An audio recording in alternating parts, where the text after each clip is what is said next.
मधुबन के बाबा, मधुबन के बाबा मुरली वाले, आपका क्या कहना, आपका क्या कहना। ओम शांति। आज 12 जुलाई 2024 के साकार मधुर महावाक्य हैं। आज मीठे मीठे बाप दादा बोले, मीठे बच्चे, तुम्हें साहिबजादे सो शहजादे बनना है, इसलिए याद की यात्रा से अपने विकर्मों को भस्म करो। बाबा ने कहा, मीठे बच्चे, तुम्हें साहिबजादे से सो शहजादे बनना है, इसलिए याद की यात्रा से अपने विकर्मों को भस्म करो। बाबा ने आज प्रश्न पूछा कि किस एक विधि से तुम्हारे सब दुख दूर हो जाते हैं। तो उत्तर में बाबा कहते, जब तुम अपनी नज़र बाप की नज़र से मिलाते हो तो नज़र मिलने से ही तुम्हारे सब दुख दूर हो जाते हैं, क्योंकि अपने को आत्मा समझकर बाप को याद करने से सब पाप कट जाते हैं। यही है तुम्हारी याद की यात्रा। तुम देह के सब धर्म छोड़ बाप को याद करते हो, जिससे आत्मा सतो प्रधान बन जाती है। तुम सुखधाम के मालिक बन जाते हो। ओम शांति। शिव भगवानुवाच, अपने को आत्मा समझकर बैठो। बाप फरमाते हैं, शिव भगवानुवाच माना ही शिव बाबा समझाते हैं। बच्चे, अपने को आत्मा समझकर बैठो, क्योंकि तुम सब ब्रदर्स हो, एक ही बाप के बच्चे हो, एक ही बाप से वर्षा लेना है। हूबहू जैसे 5000 वर्ष पहले बाप से वर्षा लिया था। आदि सनातन देवी देवताओं की राजधानी में थे। बाप बैठ समझाते हैं, तुम सूर्यवंशी अर्थात विश्व के मालिक कैसे बन सकते हो। मुझ अपने बाप को याद करो। तुम सब आत्माएं भाई भाई हो। ऊंच ते ऊंच भगवान एक ही है। उस सच्चे साहिब के बच्चे साहिबजादे हैं। यह बाप बैठ समझाते हैं, उनकी श्रीमत पर बुद्धि का योग लगाएंगे तो तुम्हारे पाप सब कट जाएंगे, सब दुख दूर हो जाएंगे। बाप से जब हमारी आंखें मिलती हैं तो सब दुख दूर हो जाते हैं। आंखें मिलाने का अर्थ भी समझाते हैं। अपने को आत्मा समझ बाप को याद करो। ये है याद की यात्रा। इसको योग अग्नि भी कहा जाता है। इस योग अग्नि से तुम्हारे जो जन्म जन्मांतर के पाप हैं वो भस्म हो जाएंगे। ये है ही दुख धाम। सभी नरकवासी हैं। तुमने बहुत पाप किए हैं, जिसको कहा जाता है रावण राज्य। सत्य को कहा जाता है राम राज्य। तुम ऐसे समझा सकते हो, भल कितनी भी बड़ी सभा बैठी हो, भाषण करने में हर्जा थोड़ी ही है। तुम तो भगवानुवाच कहते रहते हो। शिव भगवानुवाच, हम सब आत्माएं उनकी संतान हैं, ब्रदर्स हैं। बाकी श्री कृष्ण की कोई संतान थे ऐसे नहीं कहेंगे, ना इतनी रानियां ही थी। श्री कृष्ण का तो जब स्वयंवर होता है नाम ही बदल जाता है। हाँ, ऐसे कहेंगे लक्ष्मी नारायण के बच्चे थे। राधे कृष्ण ही स्वयंवर के बाद लक्ष्मी नारायण बनते हैं, तब एक बच्चा होता है, फिर उनकी डिनाइस्टी चलती है। तुम बच्चों को अब मामेकम याद करना है। देह के सब धर्म छोड़ो, बाप को याद करो तो तुम्हारे सब पाप कट जाएंगे। सतो प्रधान बन स्वर्ग में जाएंगे। स्वर्ग में कोई दुख होता ही नहीं। नरक में अथाह दुख है, सुख का नाम निशान नहीं। ऐसे युक्ति से बतलाना चाहिए। शिव भगवानुवाच, हे बच्चों, इस समय तुम आत्माएं पतित हो, अब पावन कैसे बनो। मुझे बुलाया ही है, हे पतित पावन आओ। पावन होते ही हैं सतयुग में और पतित होते हैं कलयुग में। कलयुग के बाद फिर सतयुग जरूर बनना है। नई दुनिया की स्थापना, पुरानी दुनिया का विनाश होता है। गायन भी है कि ब्रह्मा द्वारा स्थापना। हम ब्रह्मा कुमार कुमारियां एडॉप्टेड चिल्ड्रन हैं। हम हैं ब्राह्मण चोटी। विराट रूप भी है ना, तो पहले ब्राह्मण जरूर बनना पड़े। ब्रह्मा भी ब्राह्मण है, देवताएं हैं ही सतयुग में। सतयुग में सदा सुख है, दुख का नाम नहीं। कलयुग में अपरम अपार दुख है, सब दुखी हैं। ऐसा कोई नहीं होगा जिसको दुख ना हो। ये है रावण राज्य। यह रावण भारत का नंबर 1 दुश्मन है। हर एक में 5 विकार हैं। सत्युग में कोई विकार नहीं होते। वह है पवित्र ग्रस्त धर्म। अभी तो दुख के पहाड़ गिरे हुए हैं और भी गिरने हैं। यह इतने बॉम्ब दादी बनाते रहते हैं, रखने के लिए थोड़ी ही हैं। बहुत रिफाइन कर रहे हैं, फिर रिहर्सल होगी, फिर फाइनल होगा। अभी समय बहुत थोड़ा है, ड्रामा तो अपने समय पर पूरा होगा ना।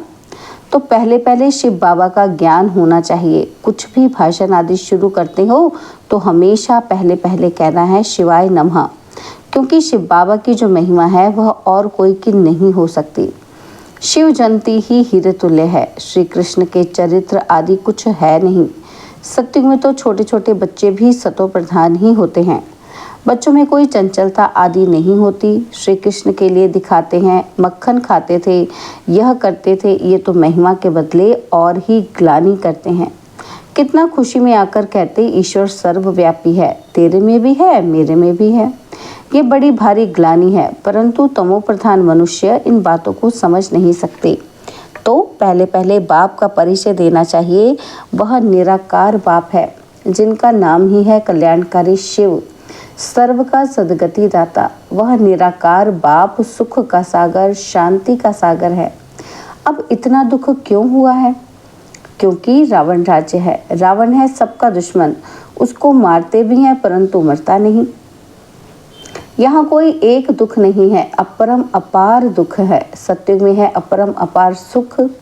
5000 वर्ष पहले बेहद के बाप के बच्चे बने थे और यह वर्षा बाप से लिया था। शिव बाबा आते हैं ज़रूर, कुछ तो आकर करते हैं ना, एक्यूरेट करते हैं, तब तो महिमा गाई जाती है। शिवरात्रि भी कहते हैं, फिर है श्री कृष्ण की रात्रि। अब शिवरात्रि और श्री कृष्ण की रात्रि को भी समझना चाहिए। शिव तो आते ही हैं बेहद की रात में। श्री कृष्ण का जन्म अमृत वेले होता है, ना कि रात्रि को।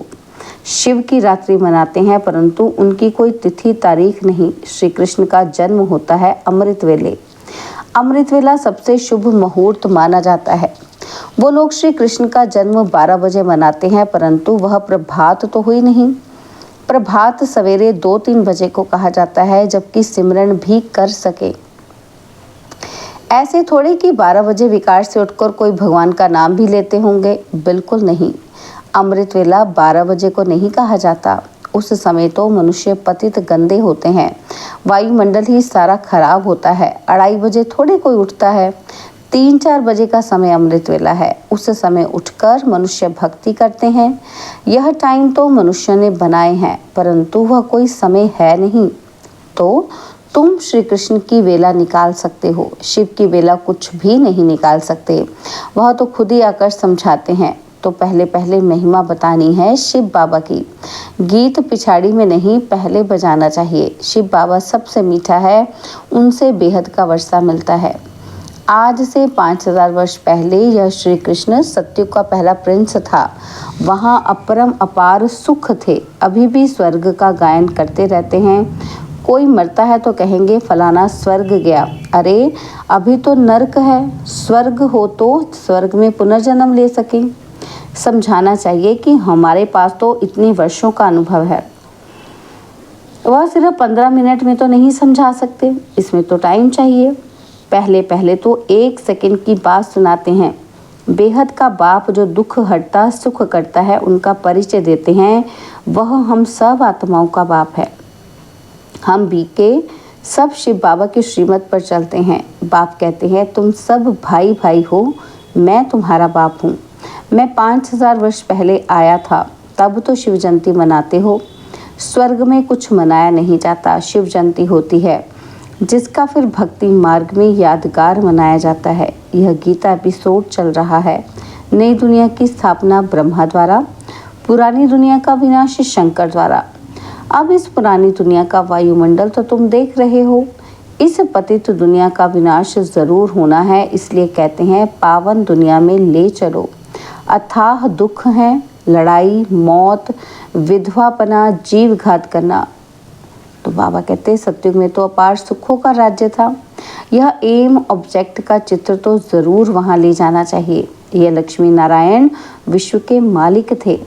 5000 वर्ष की बात सुनाते हैं। इन्होंने कैसे ये जन्म पाया, कौन से कर्म किए जो ये बने। कर्म अकर्म विकर्म की गति बाप ही समझाते हैं।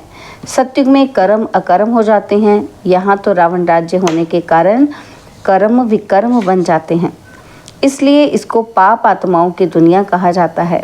लेन देन भी पाप आत्माओं से ही है। पेट में ही बच्चा होता है तो सगाई कर देते हैं। कितनी क्रिमिनल दृष्टि है, यहाँ है ही क्रिमिनलाइज्ड। सत्य को कहा जाता है सिविलाइज्ड। यहाँ आंखें बहुत पाप करती हैं, वहाँ कोई पाप नहीं करते। सतयुग से लेकर कलयुग अंत तक हिस्ट्री ज्योग्राफी रिपीट होती है। यह तो जानना चाहिए ना, दुख धाम सुख धाम क्यों कहा जाता है? सारा मदार है पतित और पावन होने पर। इसलिए बाप कहते हैं काम महाशत्रु है, इसको जीतने से तुम जगत जीत बनेंगे। आधा कल्प पवित्र दुनिया थी जिसमें श्रेष्ठ देवता थे, अब तो भ्रष्टाचारी हैं। एक तरफ कहते भी हैं कि ये भ्रष्टाचारी दुनिया है, फिर सबको श्री श्री कहते रहते, जो आता है वो बोल देते हैं। यह सब समझना है, अब तो मौत सामने खड़ा है। बाप कहते हैं मामेकम याद करो तो पाप कट जाएंगे, तुम सतो प्रधान बन जाएंगे, सुख धाम के मालिक बनेंगे। अभी तो है ही दुख। कितना भी वे लोग कॉन्फ्रेंस करे, संगठन करे, परंतु इनसे कुछ होना नहीं है। सीढ़ी नीचे उतरते ही जाते हैं। बाप अपना कार्य अपने बच्चों द्वारा कर रहे हैं। तुमने पुकारा है पतित पावन आओ, तो मैं अपने समय पर आया हूँ। यदा यदा ही धर्मस्य, इसका अर्थ भी नहीं जानते। बुलाते हैं तो ज़रूर खुद पतित हैं। बाप कहते हैं रावण ने तुमको पतित बनाया है, अब मैं पावन बनाने आया हूँ। वह पावन दुनिया थी, अब पतित दुनिया है। 5 विकार सब में है, अपरम अपार दुख है, सब तरफ अशांति ही अशांति है। जब तुम बिल्कुल तमो प्रधान पाप आत्मा बन जाते हो तब मैं आता हूँ। जो मुझे सर्वव्यापी कह मेरा अपकार करते हैं, ऐसे ऐसे का भी मैं उपकार करने आता हूँ। मुझे तुम निमंत्रण देते हो कि इस पतित रावण की दुनिया में आओ, पतित शरीर में आओ। मुझे भी रथ तो चाहिए ना, पावन रथ तो चाहिए नहीं। रावण राज्य में है ही पतित, पावन कोई है ही नहीं, सब विकार से ही पैदा होते हैं। यह विशेष वर्ल्ड है और वह है वाइसलेस वर्ल्ड। अब तुम तमो प्रधान से सतो प्रधान कैसे बनेंगे? पतित पावन तो मैं ही हूँ, मेरे साथ योग लगाओ। भारत का प्राचीन राजयोग यह है, लगाएंगे भी ज़रूर ग्रस्त मार्ग में। कैसे वंडरफुल रीति आते हैं, यह पिता भी हैं तो माँ भी है, क्योंकि गौमुख चाहिए जिससे अमृत निकले। तो यह माता पिता है। फिर माताओं को संभालने के लिए सरस्वती को हेड रखा है, उनको कहा जाता है जगत अम्बा। काली माता कहते हैं ऐसे काले कोई शरीर होते हैं क्या? श्री कृष्ण को काला कर दिया है क्योंकि काम चिता पर चढ़ काले बन गए हैं। श्री कृष्ण ही सांवरा फिर गोरा बनता है। इन सब बातों को समझने के लिए भी टाइम चाहिए। कोटों में कोई में भी कोई की बुद्धि में बैठता होगा, क्योंकि सभी में 5 विकार प्रवेश हैं।